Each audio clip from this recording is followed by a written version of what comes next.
Hi అండి అందరికీ. అందరూ ఎలా ఉన్నారు? నేను చాలా బాగున్నానండి. ఈరోజు సింపుల్ వేలో కుక్కర్లో మీకు బీరకాయ శనగపప్పు కర్రీ ఎలా తయారు చేసుకోవాలో చూపించబోతున్నాను.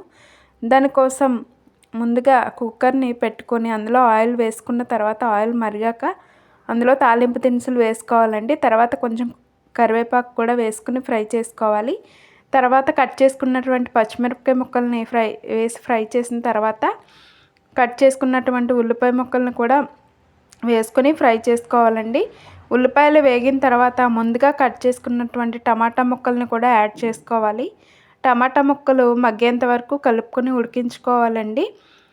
టమాటా ముక్కలు మగ్గిన తర్వాత ముందుగా అరగంట సేపు కడిగి నానబెట్టుకున్నటువంటి శనగపప్పును కూడా అందులో యాడ్ చేసుకోవాలి. అది మొత్తం కలిసేలాగా ఒకసారి కలుపుకోవాలండి. కొంచెం మగ్గిన తర్వాత అందులో ముందుగా కట్ చేసుకున్నటువంటి బీరకాయ ముక్కల్ని కూడా వేసుకొని ఫ్రై చేసుకోవాలండి. మొత్తం మగ్గే వరకు ఒక 2 నిమిషాల పాటు కలుపుతూ ఫ్రై చేసుకోవాలండి. బీరకాయ ముక్కలు మగ్గిన తర్వాత అందులో కారం అలాగే రుచికి తగినంత సాల్ట్ యాడ్ చేసుకోవాలండి. తర్వాత అందులో కొంచెం సబ్జీ మసాలా కూడా యాడ్ చేసుకుంటున్నాను.